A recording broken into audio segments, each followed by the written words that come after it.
Okay, so I got some good news and some bad news. The bad news is that we lied about removing Copilot features from Windows. And the good news is that Windows Recall can be hacked. The worst thing that Microsoft has developed, even worse than Windows 8 and Windows Vista. Copilot has become the single worst thing Microsoft has developed in decades. And that is a list that includes Windows Vista. That includes Windows 8. So remember how Microsoft said that they would be removing their annoying AI assistant from popping up everywhere in Windows? Because it was everywhere, from Notepad to Excel to Edge. That includes the Microsoft Zune, the Kin phone, and whatever they were thinking with Windows ME. Copilot has managed to be worse than all of them combined. Not because it crashes your system, but because it was designed from the beginning to be impossible to escape, impossible to fully remove, and engineered to collect your data whether you wanted it to or not. At least Vista just slowed your computer down. Copilot is actively working against you. So let's go back to the beginning of this particular disaster and walk through exactly what happened, because the timeline matters. Microsoft introduced Copilot and shoved it into every corner of Windows 11 with the subtlety of a sledgehammer. We are not exaggerating when we say every corner. Notepad got a Copilot button. Notepad. A text editor that has existed since 1983. A tool that opens in under a second and does exactly one thing. Microsoft looked at Notepad, the simplest, most beloved utility in the entire Windows ecosystem, and decided it needed an AI assistant that nobody asked for. Paint got AI features. File Explorer got Copilot integration. The snipping tool got touched. Photos got touched.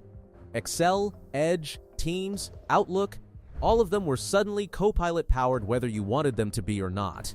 And users who had spent years building their workflows around these tools suddenly found them bloated, slower, cluttered with AI prompts popping up mid-task, interrupting what they were actually trying to do. A developer trying to edit a quick config file in Notepad now had to dismiss an AI panel first. Someone trying to crop a screenshot in the snipping tool was getting AI suggestions about their image. Nobody asked for this. Nobody wanted this. The feedback was immediate, overwhelming, and completely consistent. Get this out of our tools. Microsoft heard that feedback. They measured the PR damage. They watched the backlash build across Reddit, across X, across every tech forum and comment section on the internet. They saw the term microslop start spreading. And then, they did something that takes a special kind of corporate audacity. They published a blog post. March 2026. Microsoft puts out a blog post claiming they are reducing Copilot's presence across Windows apps. And a huge portion of the tech press ran with it. Win for users. Microsoft listens. Copilot scaled back. Headlines everywhere. People breathed a sigh of relief. But here is the thing about that blog post. Read it carefully. Not the headline, the actual language. They said they were reducing Copilot's visibility across apps. Visibility. Not functionality. Not data access. Not the background services. Not the underlying architecture that had been quietly embedded into core Windows processes. Just visibility. They made it smaller on your screen and issued a press release about it. And a significant chunk of the media reported it as a meaningful rollback without reading past the first paragraph. And what did the actual changes look like on the ground? Copilot was removed from Notepad, replaced with a sparkly little pen icon. That does the exact same things Copilot did. So instead of a button that says Copilot, you now have an icon that looks like a pen with a sparkle on it that opens the same AI panel, runs the same processes, and accesses the same features. The name changed. The functionality stayed. They called it a removal. Users who actually opened Notepad after the update and clicked the new icon got the same Copilot experience they had before. As someone put it perfectly, instead of the Copilot hole, you've got the Copilot pen. Either way, you're getting the same thing whether you want it or not. Copilot is still in Excel. And here is the part that makes your head spin. Microsoft themselves warn users not to rely on Copilot in Excel if accuracy matters. Think about that for a moment. Computers were invented to do math accurately. That is the foundational promise of the entire machine going back to the 1940s. Microsoft built an AI assistant, embedded it into their spreadsheet software, and then quietly told users not to trust it with numbers in a spreadsheet program. And Copilot may or may not still be an edge depending on which update you are running and which region you are in, because at this point, Microsoft cannot seem to keep track of where their own product lives. Users who went into Windows Task Manager and network monitoring tools after the March 2026 update confirmed what many suspected. The same background processes were running. The same network connections were being made to Microsoft's servers. The data collection architecture that had been built into Windows had not changed in any meaningful way. The icon changed. The pipeline stayed. The blog post was written for the press, not for the people actually checking what their computers were doing at 2 in the morning. And this is where it stops being about a bad product and starts being about something more deliberate. Because incompetence is accidental. What Microsoft pulled off here was calculated. They watched the reaction, they let the news cycle play out, they published something carefully worded enough to generate positive coverage, and they moved forward with the exact same architecture underneath. That is not a company that got confused. That is a company that made a bet that most users would not look closely enough to notice. Now, let's talk about recall. Because if Copilot is Microsoft being dishonest, recall is Microsoft being genuinely dangerous.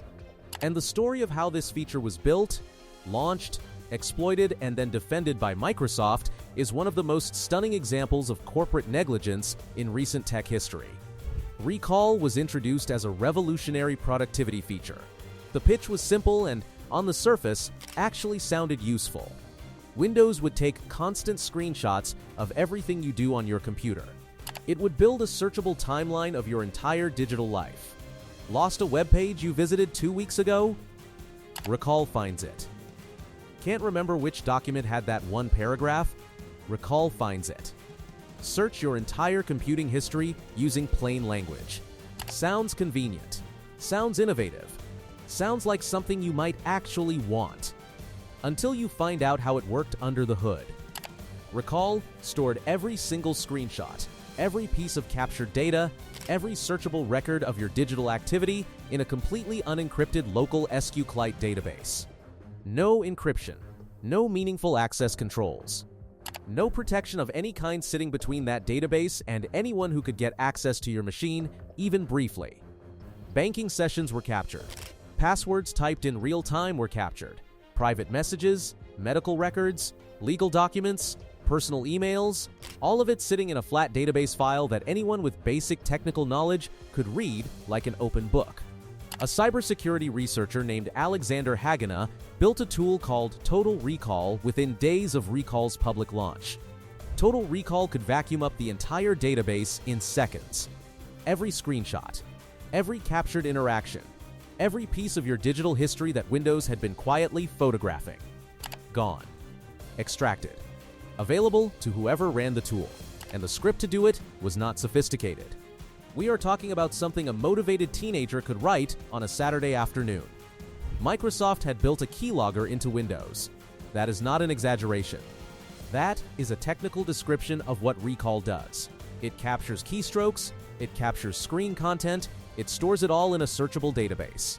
The only difference between Recall and traditional malware keyloggers is that Microsoft marketed it as a premium feature and tried to charge people for the hardware required to run it on so-called AI PCs. And then Hagena updated Total Recall. Total Recall Reloaded. The new version goes further, extracts more, and demonstrates that the underlying vulnerability in how Recall stores and protects its data has not been meaningfully addressed. Hagena disclosed his findings to Microsoft, went through the proper responsible disclosure process, and Microsoft closed the report. Their official response was that there was no vulnerability. No vulnerability. A tool that extracts your entire captured digital history in seconds from an unencrypted database is, according to Microsoft's security team, not a vulnerability. That response is more alarming than the flaw itself, because it means Microsoft is not confused about what Recall is doing. They understand it. They chose to build it this way.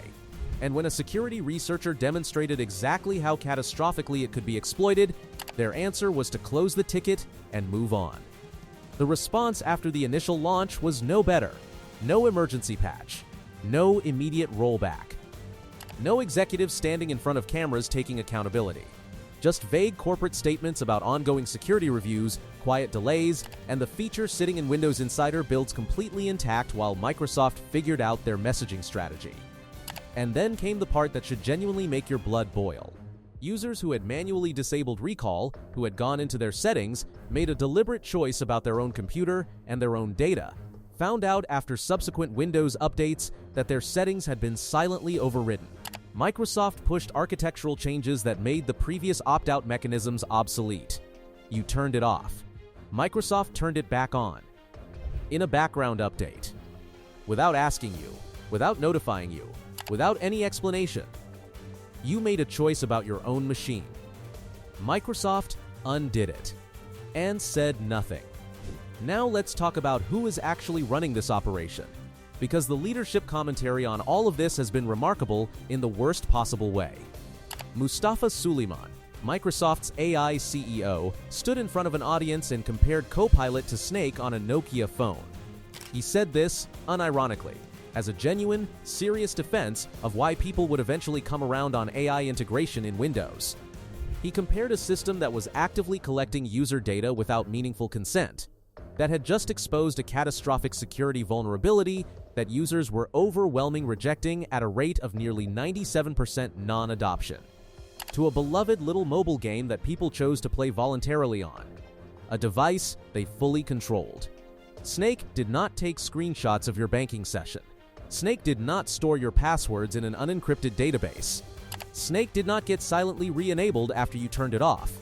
That comparison, made seriously, on stage, tells you everything about how disconnected Microsoft's leadership is from the actual human beings using their products. Pavan Davuluri, president of Windows, introduced the concept of Windows as an agentic OS. The vision was an operating system where AI agents make decisions and take actions on your behalf without you explicitly requesting them. Autonomous. Self-directing. Operating in the background. Managing your files, your emails, your calendar, your tasks, based on what the AI decides you probably want done. Not what you asked for, what the AI thinks you want. When users responded to this vision with hostility, because of course they did, Microsoft's solution was to disable comments on the announcement, not to engage with the feedback, not to bring in critics and have a public conversation about what users actually want from their operating system. Just turn off the comments and keep building. That single move communicated exactly where users stand in Microsoft's internal priority list. And here is what the actual numbers say about all of this. By 2025, only 3.3% of Microsoft 365 users were actively using Copilot. Not people who tried it once and stopped. Not people who disabled it immediately. Just people who opened it regularly and used it as a tool. 3.3%. Despite Copilot being embedded in literally every application in the Microsoft 365 suite. Despite it being impossible to fully remove. Despite it being in the toolbar of tools people opened every single day. Less than 4 people out of every 100 were actually using it. Enterprise pilot programs told the same story. Departments that had rolled out Copilot to test teams watched those teams quietly stop using it and route back to ChatGPT directly. Because ChatGPT actually worked without the friction, without the privacy concerns, without the feeling that every query was feeding into a data pipeline they had not consented to. Microsoft had invested billions into OpenAI, built their entire product and marketing strategy around AI integration, and their own enterprise customers, the people paying the most for Microsoft products, were going around it like water around a rock. So what does a company do when the product fails completely on its own merit?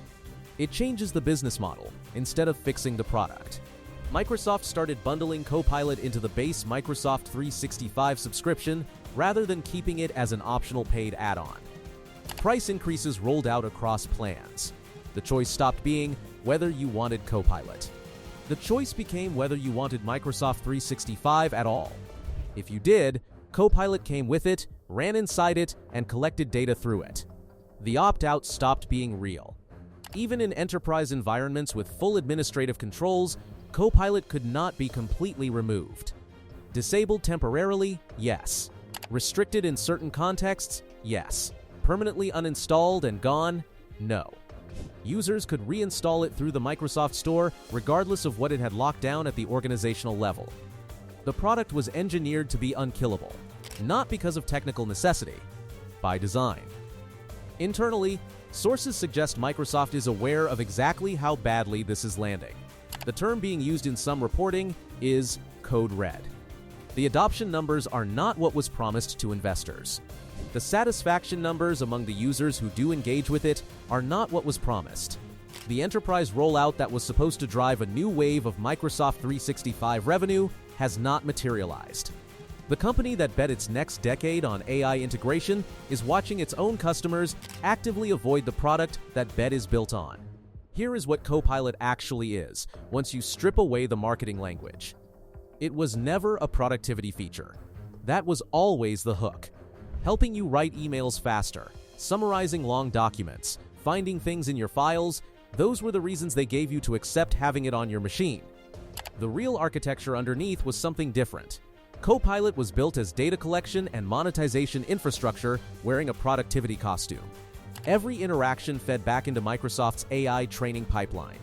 Every query processed through Copilot contributed to commercial relationships and product development that had nothing to do with helping you get your work done faster.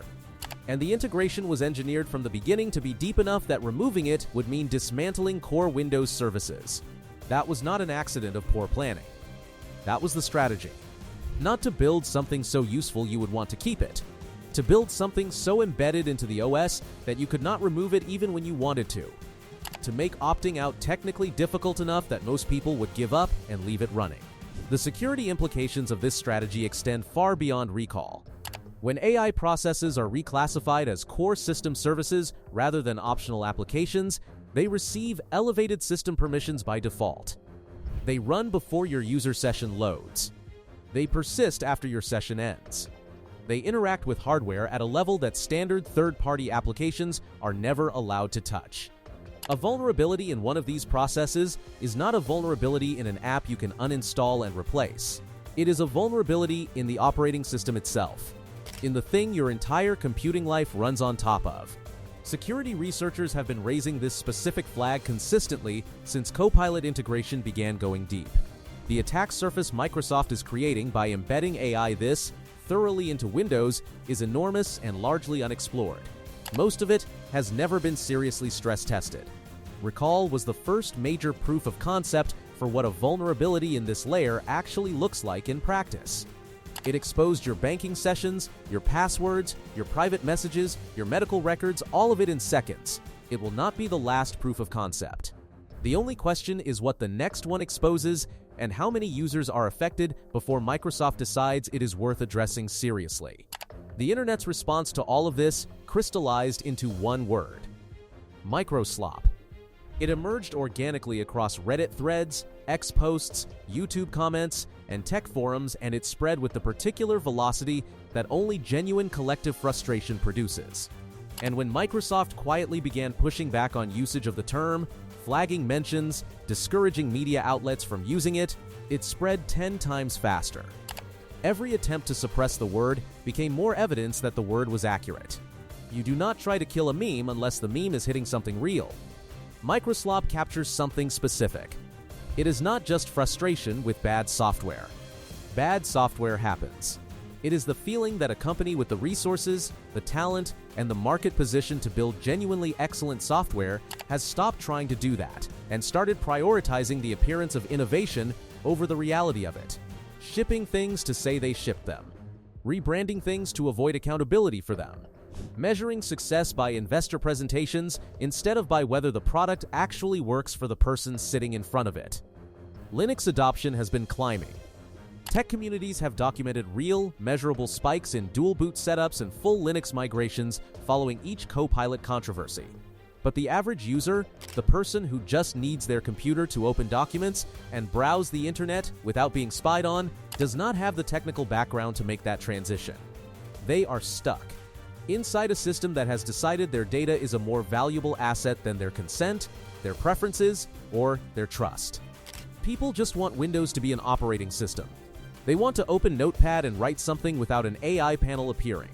They want Excel to do math correctly without a warning, not to trust the AI they did not ask for.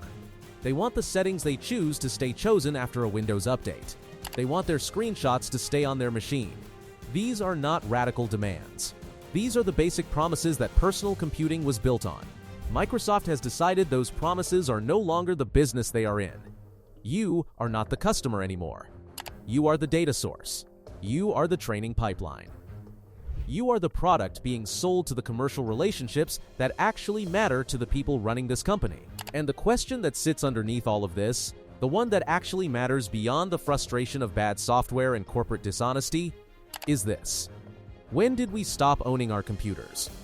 When did it become acceptable for the operating system to work against the person sitting in front of it? When did we agree that the company selling us the OS gets to decide what runs on our hardware, what data gets collected, and what settings we are actually allowed to keep? We did not agree to any of that. It was just done, quietly, in background updates, behind carefully worded blog posts, under new icons that do the same things the old icons did. The only real question left is how much longer we keep accepting it. Drop your thoughts in the comments.